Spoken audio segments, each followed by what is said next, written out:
Good day and welcome to the Playbook. I'm your host, Golla, alongside my guest analyst, Louie from the Louie Network. We have got plenty of sports to talk about, and it's all about football. The NFL midseason is approaching, and some teams have disappointed, some teams have exceeded expectations. We'll talk about all that and more. Let's talk about Redskins and much more right now with Louie T. Louie, the Redskins are 3-4 at the midway point. Have had some trouble, inconsistencies, but a lot better than they started off last year. Absolutely. How do you assess this team's performance in the first half of the season? I think this team is right around where they should be at this point in the season. I mean, the expectations going into the season were pretty low for this football team, and dealing with the injuries that they have, I think 3-4 is right about where they should be. If you look at this team and where they are and how this season has played out thus far, if this was a good football team, realistically, they could be 5-2. You look at that first game of the season versus the Dolphins, that game against the Falcons on the road. Those were winnable football games. Both of those end up being losses. You could flip it on its head and look at this team and say, if this was a bad team, they would be 1-6 right now. I mean, obviously the Tampa Bay game, down 24 at home, probably should have been a loss. That Eagles game, Kirk pulling it out at the end, that could have been a loss. So this team is probably right in the middle. They're a mediocre football team. 3-4 is probably right where they should be at this point. They started off the season strong with a running game, both Matt Jones and Alfred Morris out of the backfield, but now that running game has pretty much been depleted in the last few weeks. Now 21st in the league. How do they reestablish that running game? Sean LaValle gets injured against the Giants in the first quarter, and the running game hasn't been the same since then. Now, I don't want to make a direct correlation and say that that's why the running game is suffering, because I think there are some good things being done. I don't think the running backs are doing all they can to maximize the runs. I don't think the offensive linemen are sustaining blocks long enough. I think there's a combination of things going on there that need to be fixed, and I think this bye week is exactly the antidote for the running game, and I think they're going to get that fixed moving forward. Does that whole running back by committee work with this team and this offensive line? I don't think you can do that and have a consistent production coming out of that backfield. I think you got to stick with someone, and I think the guy probably, and I'm an Alfred Morris guy, but I think he is losing his confidence right now. I think Matt Jones is the future on this football team, and I think that's probably the direction that they're going to go. But that offensive line has shown huge improvements from last year, and that passing game, only now allowing 8 sacks in the first half of the season, which is a huge improvement from last year. Where do you think those improvements are happening? I think the biggest surprise of this team in the first half of the season has to be Morgan Moses, right tackle. That has been a source of frustration for the Redskins for a number of years. It's been a revolving door at the right tackle position. Not only has he come in and solidified the right tackle position and played outstanding football, but you look right next to him, another rookie. So you're talking about a guy that had one start coming into the season, and right next to him, right next door, there's Brandon Sheriff, rookie offensive guard, playing lights out football. That right side of the offensive line looks outstanding right now. They're making strides and taking leaps and bounds there. If they can continue to play and you get some continuity on that left side, Trent Williams has been injured in and out of the lineup. You got Spencer Long stepping in for Sean LaValle. Corey Lichtensteiger injured at center. You could get some continuity there. This offensive line has played very well to this point. Bill Callahan, being the expert that he is and having a career of really bolstering offensive, he's done a great job with this team, really fine-tuning where they can make improvements and where their strengths are. Absolutely. I think Bill Callahan deserves a lot of the credit for this offensive line and the way they've played up until this point in the season. Lots of talk about Kirk Cousins. Jay Gruden chose to implement him in this offense, make him the quarterback at the outset of the season. How do you think he's playing in the first half of the season? Kirk Cousins, by far, gives the Redskins the best chance to win on a week-to-week basis. There's no debating that. You know what? I think the issue is not that he gives them the best chance to win. It's that when they lose, it's the way that he performs when they lose. Yeah. Right now, they are 3-0 when he doesn't turn the ball over, and when he doesn't throw an interception, when he throws 2 or more. They're 0-4. Right. So this is a huge issue, Yeah. but I'll let you get back to your point. I'll take the mistakes from Kirk Cousins if they're ones that can be fixed, if they're correctable. The mistakes that you have a problem with Kirk Cousins are the mental mistakes, the ones where you're like, you can't go there with the football. But the inaccurate throws, the ones that get batted in the air, you can live with those. And a lot of people, they need to understand Kirk Cousins has only started 16 games. Essentially a rookie, if you want. Exactly. Yeah, almost. 16 games in the National Football League. And I want to get back to that point because people think, well, he's been in the league for a few years. He's not a rookie. But you've got to understand he was playing behind another guy who was a young quarterback. So this isn't a guy that was riding the bench and learning from a veteran quarterback. Right. And in this league, in the National Football League, you learn by playing, gaining experience, by making mistakes. That's what he's doing now. And I think he is right around where you would look at a rookie quarterback and say, okay, he's making progress. So as Jay Gruden, when you go into Foxborough, do you play the conservative game and try to protect your quarterback, or do you let him take the reins and really ask him to win that game for you? They've got a running game, one that they need to establish. You'd imagine playing the Patriots in Foxborough, but who do you lean on? In an ideal situation for the Redskins, they would love to run the football, get some balance, take some shots down the field, which is something they lacked early in the season. Hopefully they're getting Deshaun Jackson back. If you can run the football, establish play action fake, you can take some shots up the field. I think they want to run the football, and they really need to start establishing some balance with this football team, and I think that's what they want to do in this game versus the Patriots. Deshaun Jackson is, in fact, expected to make his return against the Patriots this week, but a lot of the pressure is going to be on that defense. Can they put pressure on Tom Brady? Right now, they're allowing 232 yards in the air. What do you think? They were getting pressure against the Rams. They were getting pressure against the Dolphins. Early in the season, they can do some things up front, but it's going to start with that front three. Chris Baker has been playing outstanding. He's been playing out of his mind the last couple of weeks.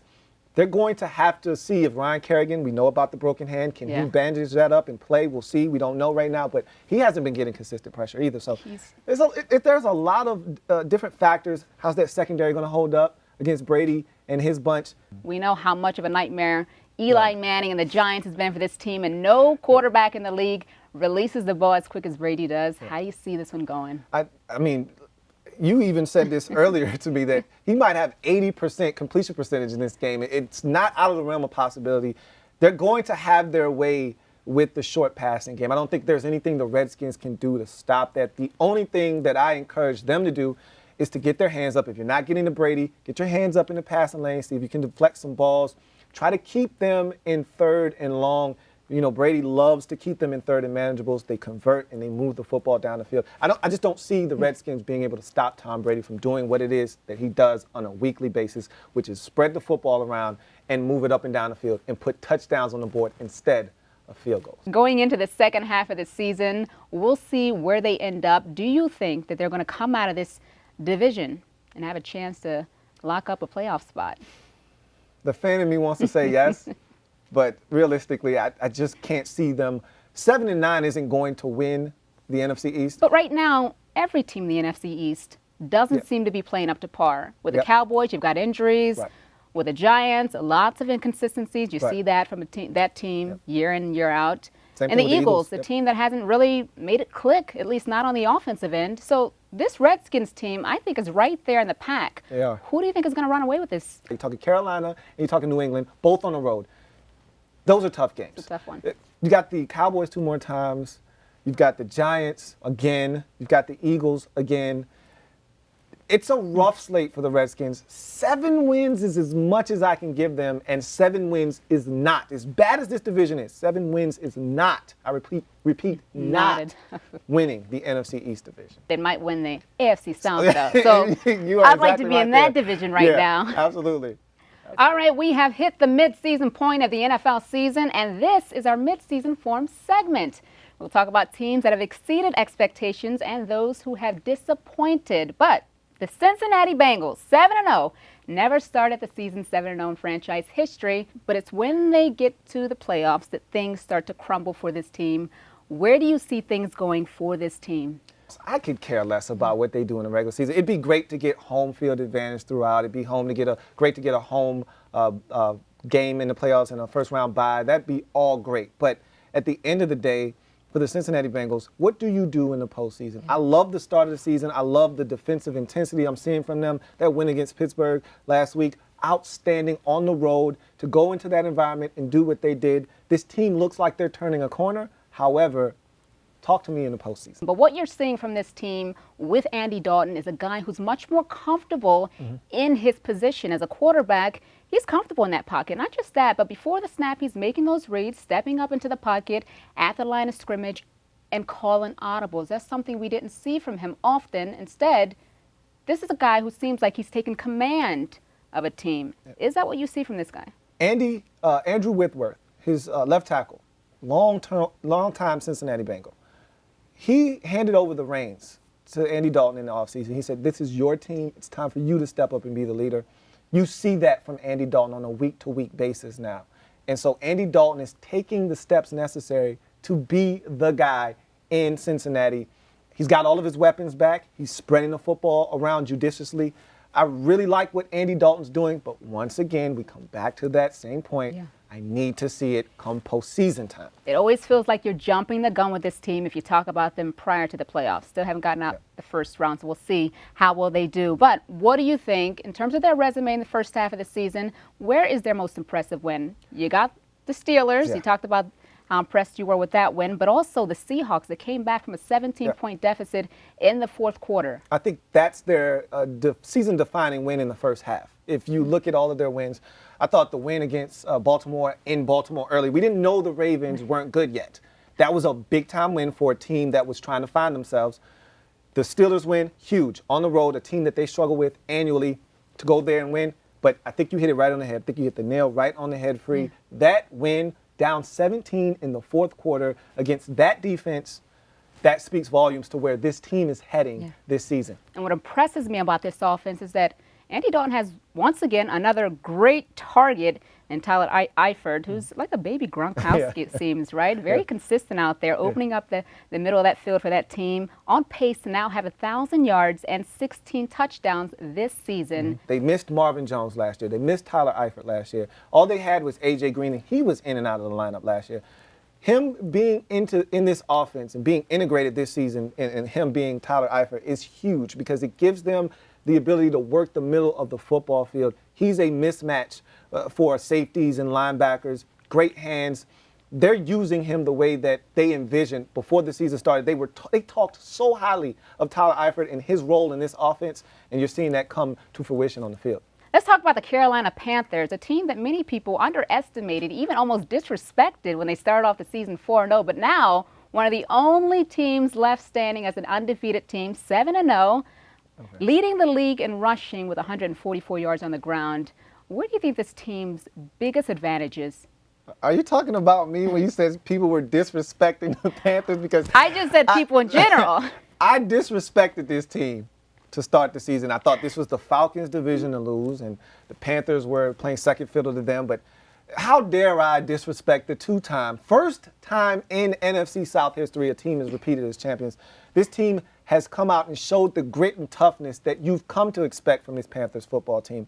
I think the thing that we've been most impressed with this season with them is the steps Cam Newton has taken to take ownership of this football team. He's coming out, that win against Seattle on the road, by far his biggest win of his career. I mean, that was a huge win on the road. They had some demons to conquer there. The Seahawks had beat them 4 consecutive times, including the playoffs last year.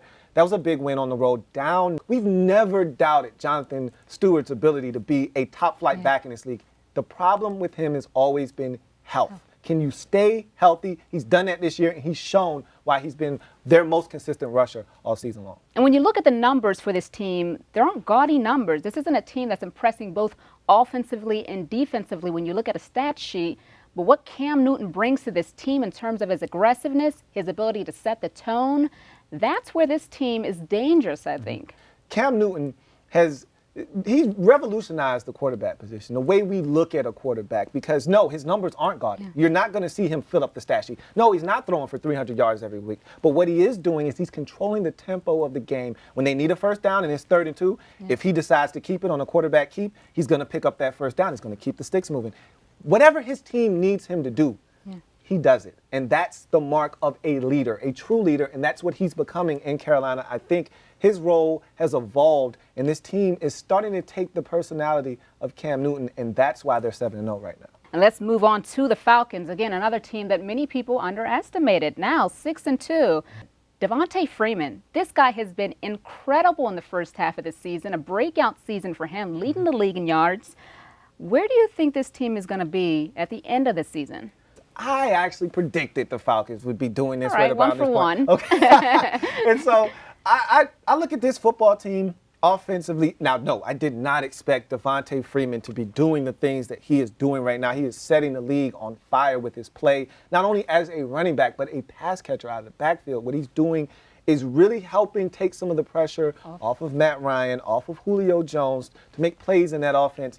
And what they're doing right now is they're using him to set up the pass, which in past years, it was the pass setting up the run for a team like the Falcons who used to struggle running the football. The ground game is the strongest part of this team, and it's framing that allows this team to open up the offense and the playbook. How well do you expect this team to play moving forward? And in the NFC, are they really going to compete?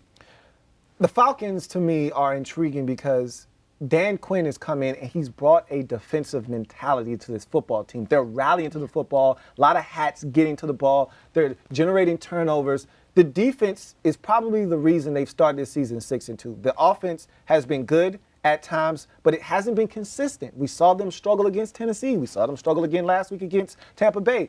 They've had issues offensively, but the defense has made plays and stood up when they needed them to, just like that Redskins game in overtime. So I think if they're going to take that next step, if they're going to make the postseason as either a wild card or win that division, they're going to have more consistency on the offensive side of the football. It can't just be the Devontae Freeman and Julio Jones show. Julio Jones seems to be slowing down as well, but maybe that means you just distribute the ball a little bit more, like you said. Let's move on to the Raiders, a team that you had your eye on a few weeks back. And now they're sitting in their division at 4-3, on pace for a winning record. The first time that would be since 2012. It goes to show how well this team has been playing the first half of the season. Where do you see their biggest improvement? Head coach. Let's start there. I mean, this is a team that has been in flux for a really long time. And they're a situation where you look at their organization and how it's structured. They're one of those teams that they're not going to win until the organization fixes the problems. And it starts at the top. And getting a competent head coach like Jack Del Rio in there, you fixed one problem. Then you look at Derek Carr, your star quarterback. You may have fixed and found another solution and a piece to the puzzle. Then you start looking at other facets of this team. Khalil Mack on the defensive side of the football. You got the ageless wonder back there in Charles Woodson, still that playing. That guy's impressive. Oh, my goodness. Leading the league in interceptions with 5. This team, right now, they're building confidence. You can see it brick by brick. The Raiders are starting to build confidence. They're no longer afraid of the Ravens. They're no longer afraid of a team like the Jets who are playing good football. Now they got a big one coming up against the Steelers. We'll talk about that a little bit later on. And you know what? A young core with this team, a second-year quarterback in Derek Carr, a rookie in Amari Cooper. We're going to talk a little bit more about him a little later. But Derek Carr, 1,700 yards, almost 1,800 yards, 15 touchdowns, and completing 65% of his passes. Are you impressed with how he's playing? I am. I am so impressed with Derek Carr because my biggest knock on him coming out of Fresno State was, how do you deal with pressure? That was the knock on him coming out of college. When pressure is being applied to you, how do you deal with that? How do you respond? And let's give the Raiders offensive line some credit. They have kept Derek Carr relatively clean throughout his career, and you're seeing the benefits of that. This guy is in the pocket confident, and it always helps when you get a number one wide receiver out there in Amari Cooper, a complimentary guy on the other side in Michael Crabtree, and now they're starting to work the tight end position in there. You're starting to see this offense mature right before our very eyes, and Derek Carr is spearheading that offensive attack for this Oakland Raiders football team. Is this team as good as their record indicates, as good as they look right now, or is it just that people are surprised or they're catching people off guard a little? At first, that was the case at first. But right now, if you look at their wins and how they're winning, did you see what they did to San Diego? Now, granted, San Diego may not be that good of a football team, but that's still impressive nonetheless to go on the road and put up 30 points in the first half and be up 37-6 is mind-boggling for this Raiders football team. The Denver Broncos. I know you thought coming into the season that, hey, this team is doing everything I expected them to do, but 7-0, Gary Kubiak, that new offense, Peyton Manning not playing as well as people expected, but that defense is so fierce. That defense. Talk about that defense. Free. That defense. Number one defense in the league. I've been trying to explain to people that this defense has a chance, and again, I know people are going to beat me up for this. They have a chance to go down as one of the greatest defenses we've ever seen, Free, because of how football has progressed over the years and how the game has changed and how it's now an offensive game and teams are throwing the football more now than they ever have before. To see this defense playing the way that they're playing, it is outstanding. Exactly. In this era of you can't touch a guy, you can't hit someone over the middle, you can't hit a quarterback, you don't know what the strike zone is. It is amazing to see this defense work. And they've got playmakers at every single level, Free, and they're playing at an astronomical level right now. But Peyton Manning in that offense eventually is going to catch up to this defense. Holding teams to 16 points per game, I mean, that's impressive right now. 77 total yards for Aaron Rodgers when they played Green Bay last week. That's the best passer in the league, many think. Yep, and I saw that one coming. And I've been telling people all along that this Broncos defense is legit. They're serious, folks. And I think that woke a lot of people up because they were sleeping on this Broncos defense. They're awake now. Okay, the alarm went off. They hit it. Everybody's awake. That defense is legit.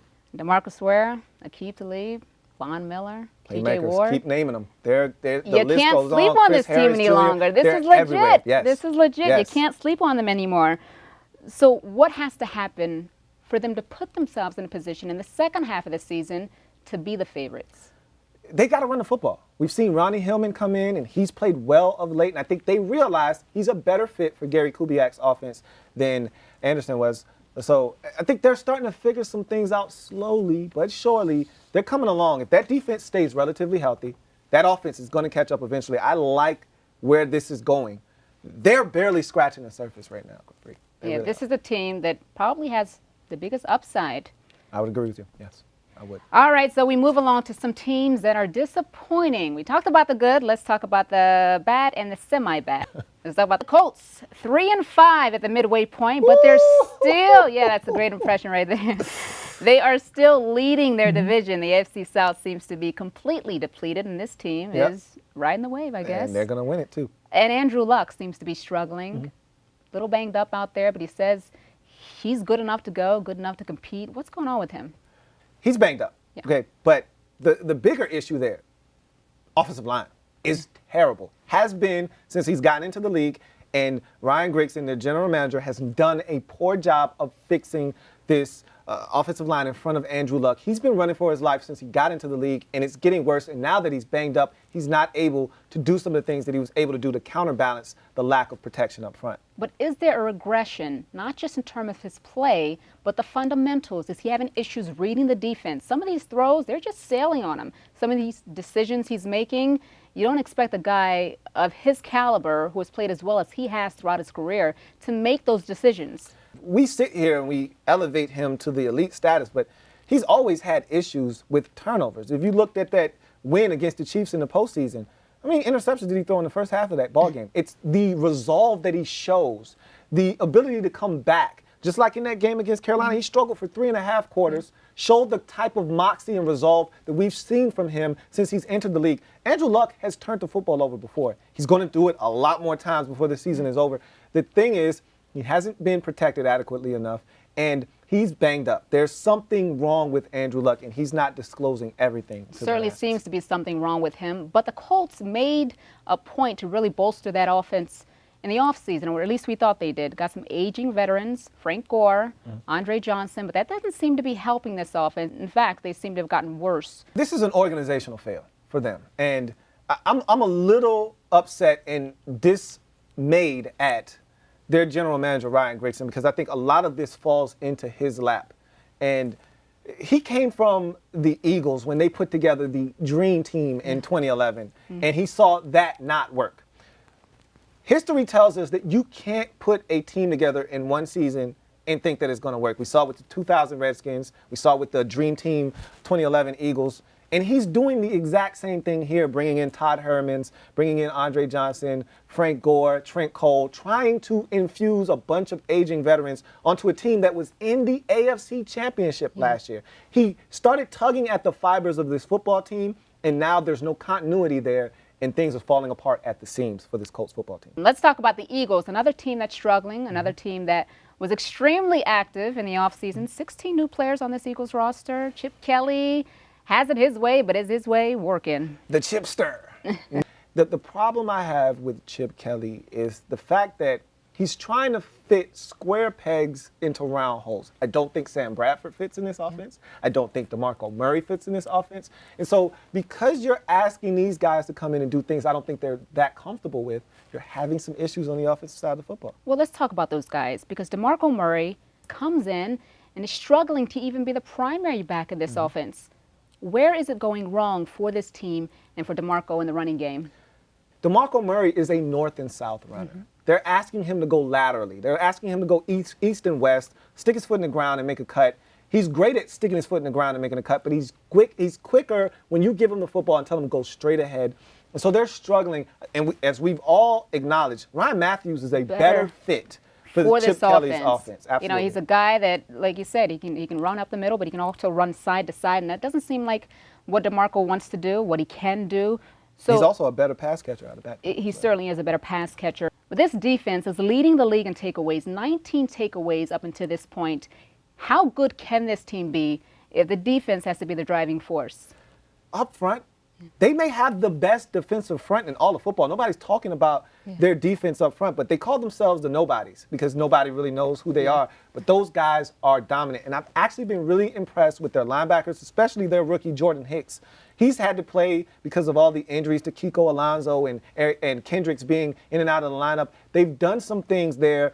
The secondary is where they struggle. And it's where they have struggled. And this is a situation where you have to be careful about paying Batman money to a guy that's been robbing all of his career in Byron Maxwell. He had that Legion of Boom stamped on his back, and I guess people just thought that was going to come along onto the Eagles, right? Buyer beware. But you talked about Sam Bradford a little earlier, and we see how much he's struggling in this offense. Is that surprising you? Because we know that in his career, despite the fact that he's struggled with injuries, he's always been a guy that could be accurate, could read defenses, could throw the ball or get the ball out of his hands quickly. But that doesn't seem to be what he's doing in this Eagles offense. He seems to be very hesitant. It's really odd to me because I watched him in the preseason. That game against the Packers, I think it was the second preseason, he was phenomenal in that game. I said, wow, if that's what this offense is going to look like, the rest of the league is in trouble. And he hasn't been that guy. And he was that type of quarterback back in his Oklahoma days where he played in a spread offense, spread them out. I don't know if he's comfortable doing that anymore, Free. I really don't. All right, let's talk about the Seahawks. Another team that seems to be struggling here early on, 4-4, and that offense does not seem to be doing well, to say the least. They seem to be struggling without Max Unger on that offensive line, giving up 31 sacks, the most in the league by far. What's going on here? The problem there is they're getting themselves into some really bad down and distance situations. A lot of sacks turning into 2nd and 19, 3rd and 17. You can't win like that. Marshawn Lynch has dealt with some injuries coming in and out of the lineup. I think Thomas Rawls, the rookie out of Central Michigan, has actually stepped in and played well for them in his absence. But this team has struggled to integrate Jimmy Graham properly into this offense. And I had a couple of debate with some colleagues before the season started as to how well they would be able to integrate him into this offense. And so far, I think they're at a C- right now. They're not doing a consistent enough job of getting him targets and touches in this offense. He's too big of a playmaker for them not to be giving him the football more. Is it just a case of a guy of his caliber not being able to fit into this offense, or should they change the offense or alter it a little bit to implement him? When you're talking about great players, you need to figure out what you need to do as a play caller to put them in the best positions to succeed. They're asking him to do a lot of blocking, something that he didn't do a lot of in New Orleans. They're asking him to do a number of different things. And I'm not saying that that's wrong, but what I am saying is you know what he's best at. You know what this guy can bring to the table. Put him in situations to win, and he'll go out and win for you. I don't think they're putting him in advantageous situations, and so you're not getting the amount of production out of him that they probably should at this point in the season. And that defense seems to be whipping up into form, only giving up 17.5 points per game, but still giving up big plays. How much more does this defense have to do? I don't know if they're good enough to do that anymore because in past years, they were confident in their corners' abilities to play man-to-man coverage or have Earl Thomas over the top as a single high safety and run around. When you look at their losses to Carolina, to Cincinnati, a lot of breakdowns in coverage, a lot of miscommunication, something we're not used to. Lions. Oh. Oh. Right there at the bottom of the league with the Ravens. So we'll talk about both of them because they seem to be both in the same boat right now. 1-7. Calvin Johnson having a quiet year. Not Megatron right now. Where's this team going wrong? They have figured out some things. Sometimes, Free, you're just wrong. You're just not right. Yeah. They picked Joe Lombardi to be their offensive coordinator. When Jim Caldwell came into this organization and was the head coach, he brought Joe Lombardi over from New Orleans. They said to themselves, hey, he's done wonders with Drew Brees for the last 5 to 7 years. Maybe he can do the same for Matthew Stafford. It worked last year. It didn't work this year. The offensive line might be the worst in the league. Matthew Stafford is running for his life each and every single game. You could argue every snap he's at risk behind that offensive line. They're struggling in a number of areas, but that offensive line, I think, is the source of a lot of their problems. And Matthew Stafford, again, struggling this year, but a lot of that is because of the running game. They're only averaging 69 yards on the ground. That's good for the worst in the league. You can't fix what's wrong with that team unless you fix the offensive line. All right, Matthew Stafford, 13 touchdowns, 11 interceptions. He seems to be in pretty good company, you know, with Peyton Manning and all those guys. Lots of teams hovering over 500. We're going to see which ones are going to sink or swim. Louie T, I throw out a team. You tell me, sink or swim. The Eagles, 3-4. Offense still struggling to turn things around, but the defense has done just that, leading the league in 19 takeaways. Will they sink or swim? I think they're going to swim. I think that's the team that scares me the most in the NFC. I think they've got in the NFC East, I think they've got a chance to turn things around, figure out what's going on offensively, and win that division. Dolphins, 3-4. 2-1 since firing Joe Philbin. Are they going to sink or swim? They've got an anvil attached to their season. They're going to sink. I like what Dan Campbell has done with this football team. I like the enthusiasm he has, but this team just doesn't have it right now, and they lose Cameron Wake. They're not in a position to do what they need to do to make the postseason in the AFC. Seahawks, 4-4. Despite the fact that they acquired Jimmy Graham in the offseason, that pass attack has been depleted. 26th in the league. Sink or swim? Those are world-class swimmers you're talking about right there. You want to put those guys to rest, but you just can't. They know how to get it done, and even though they've struggled to put leads away and be the team that's been dominant like we're used to seeing from them, they're going to find a way into the NFC playoffs, and they're going to make some noise when they get there. Bills, 3-4. They were expected coming into the season to be one of the best defenses in the league, but they're giving up almost 25 points per game. Sink or swim? They're going to sink, I'm afraid. Rex Ryan has taken a defense that was one of the best in the league and made them very regular, very average, and that's frustrating to a lot of Bills fans. That offense, we still don't know what it is with Tyrod Taylor at the helm. They've got potential, but I just don't like that football team moving forward. They're going to sink. The Raiders, 4-3, quietly making a case in the AFC West, but might be too late with the Broncos getting off to a head start. Sink or swim? Man, I'm buying Oakland Raiders stock. Really? I'm going to say they're going to swim. You know? This team is surprising me. I thought after the Bears lost, same old Raiders. But they went out, they dominated the Chargers on the road. They dominated the Jets at home. They got a big one coming up against Pittsburgh. I'm starting to see the maturation from Derek Carr. They're starting to believe. I think I'm buying stock in the Oakland Raiders. I think I'm going to jump on that bandwagon, too, before it gets too hot. Yeah. The Rams, 4-3. Got some tough wins under their belt against the Seahawks, against the Cardinals, but a little inconsistent. Sink or swim? I actually think they're going to swim. This is a team that I talked about before the season started as one of the most ferocious defenses. Well, they're still doing that. They're still generating turnovers.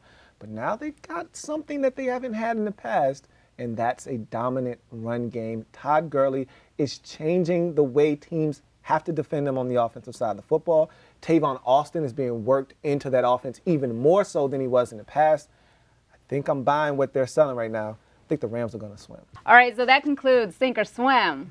We'll have to sit back and watch. Some of these teams might just float. We'll see. With two coaches already biting the dust, the Dolphins' Joe Philbin and the Titans' Ken Whisenhunt, it begs the question, which coaches are on the hot seat? So Louie T here is going to let us know. Chuck Pagano, Colts are 3-5. Owner Jim Irsay seems to be impatient at this point. Is he on the hot seat? Oh, he's definitely on the hot seat. I don't see a scenario other than winning the Super Bowl where he is back in Indianapolis, and they're not winning the Super Bowl this year. There's no doubt his seat is the hottest by far of any other coach in the National Football League at this point. Bill O'Brien, Houston is 3-5, and up until recently, they were juggling two quarterbacks before they let go of Ryan Mallett. Is he on the hot seat? I don't think his seat is as hot in Houston. I think they realized that quarterbacking situation is a mess. And I think what's more disappointing is how bad the defense has played. That's the one thing they've always been able to hang their hat on. I think he'll be fine in Houston. Jim Caldwell, after the Lions made the playoffs last season, they've gotten off to a 1-7 start. Abysmal, to say the least. Is he on the hot seat? It's not fair. He's on the hot seat, and it's not fair. They won 11 games last year. They went to the postseason. We shouldn't be having this discussion, but the problem is they went from being really good to really bad really fast. And when you do that in this league, heads roll. They've already gotten rid of the offensive coordinator. They've gotten rid of two offensive line coaches. When people start getting fired, the coach isn't that far behind. Rex Ryan, the Bills are 3-4. They were expected to come into the season and really compete in the AFC. Is he on the hot seat? No, Rex isn't on the hot seat, although many Buffalo Bills fans think he should be. This defense, and again, he came in, he got too cute, he changed some things that didn't need tweaking. Those guys on that front were dominant. He didn't need to touch that. He's moving guys around, he's bringing in his scheme. Rex Ryan has done a number of things wrong fundamentally this season that has the Bills struggling right now, but he's not going to get fired, not after one season. All right, Lovie Smith, Tampa Bay, worst defense in the league, at least by the numbers. Is he on the hot seat? I don't like the fact that there's some things that I thought he was brought in to clean up and he hasn't. That being said, anytime, to me, when you get a rookie quarterback in there, that should give you at least another year of leeway because you know a rookie quarterback's going to come in and most likely struggle. I think Lovey's got at least one more year before we really start saying, hey, is Lovie Smith in trouble in Tampa Bay? Jay Gruden, although you think they're exceeding expectations at this point, Kirk Cousins was his guy. If that project goes left, is Jay Gruden on the hot seat? Without a doubt. And it's, again, we live in a society where instant gratification is the way that we think. And it's unfair to a guy like Jay Gruden. He was given a 5-year deal to come in and fix what has been a dysfunctional organization. He's just gotten a general manager that's competent for the first time in a long time in D.C. They're starting to put the right pieces in front of Jay Gruden. This guy is as sharp an offensive mind as there is in the NFL. We've already run one of those guys out of D.C. before in Kyle Shanahan. Do you really want to do that again? You have to first commit to actually building the team, which means sometimes you got to start from ground up. Exactly. Gus Bradley, the Jaguars are 2-5. Whew. Middle of the pack in the worst division in the league, the AFC South. Is Gus Bradley on the hot seat? I'm hoping that their owner, Sheed Khan, understands that this was a project from the jump and that he needed time. We're talking 4 or 5 years to fix this thing. If they get rid of Gus Bradley, you'd be starting all over again. You don't want to do that in Jacksonville. But he is, to me, on the hot seat because he's not winning enough football games. All right, so some coaches on the hot seat. Others just barely getting by, but there's still a whole half of a season to go. So we'll know by the end of the season where these coaches stand. All right, let's take a look at some of Week 9's marquee matchups. The 7-0 Panthers taking on the 6-1 Packers. How do you see this one shaping up? I think this is a big spot for the Packers on the road. They didn't perform the way that they wanted to last week on primetime television against the Broncos. This is a Panthers team that we feel like, you're good, but are you really the best in the NFC? Will they be able to get pressure on Aaron Rodgers the way that the Broncos did? I don't see that happening, and I think that's the difference in the game. I think that's why the Packers go into Carolina and win that football game. All right, Josh Norman versus Randall Cobb. Ooh, that's a really good matchup right there. That guy is a beast. He's definitely making a name for himself. 4 interceptions already, and he's really anchoring the secondary. Why throw at him? Right. I wouldn't do it if I was Aaron Rodgers. Can Eddie Lacy run the ball and open things up for that offense? I think he didn't look that bad last week against Denver. I thought that early in the game he looked good. You could tell that they understood that they weren't going to be able to really run the football against that Broncos front. But I think he looks a lot better than he did prior to the bye. And I think that the Panthers, they're a team that prides themselves on being able to stop the run with those linebackers flowing to the football. I'd be surprised if they had a lot of success running the football, but I wouldn't be surprised if they attempted to run Eddie Lacy to set up some passes down the field. All right, the 4-3 Rams taking on the 5-2 Vikings. You're looking forward to this matchup. Why is that? Because a lot of people don't understand that the Vikings are playing some really good football. I mean, when we were talking about teams exceeding expectations, they very well probably could have been on that list at 5-2. They're a game out. Do you realize they're a game out of first place? Mm-hmm. Packers are 6-1 right now. They're right there at 5-2. They've got some quality wins underneath their belt. This is going to be a big test because you look at the Rams, you look at the Vikings. They're two teams that are struggling to gain that superiority in their own division. They're getting aggressive out there with the blitz packages, adding more of those blitz packages in there, more than we've seen in the last few years with this Vikings team. So I'm excited to see how things shake out for this team in the second half of the season. But in this game, look at the Vikings as well. Look, the Vikings are definitely getting pressure on the quarterback. And like you said, they're putting together some aggressive blitzes. They're coming after teams. All right, the Eagles, 3-4, taking on the Cowboys, 2-6. The Cowboys won in Week 2 in their first matchup. How do you see this one shaking out? If this offense could just give them something, they could win some ball games without Tony Romo. This defense is actually playing good football. Yeah. This offense has been putrid. And this defense with Romo in the lineup would be scary because we already see what they're doing when their offense can't stay on the field. Right. Imagine what they'd be doing if their defense could actually get some rest in between possessions. Eagles coming off of a bye. They're on the road in Dallas. I think the Eagles, it's time for them to ascend in this division. If they're going to make a move, the time is now. Yeah. Cowboys are down. You can't afford to lose to them again. But what do they change? Because you're not seeing this team being able to drive the ball and just not being able to convert on opportunities. You're seeing them struggle to even move the ball up the field. I think there's a better understanding. Over the bye week, you get a chance to fine-tune some things, get guys into the offense, and find out what best suits them. Broncos 7-0 taking on the Colts, 3-5. Another big primetime game for the Colts. Peyton Manning back in Indianapolis.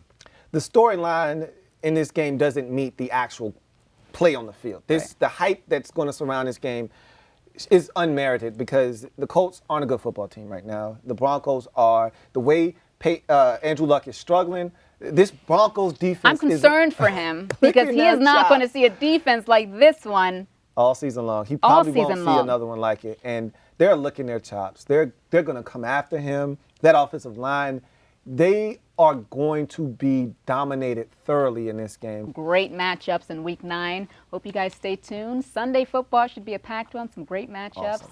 All right, I'm looking forward to it. That is it for us right here on the Playbook. I'm your host, Golla, alongside my guest co-host, Louie T. Thank you, guys. Join us next time.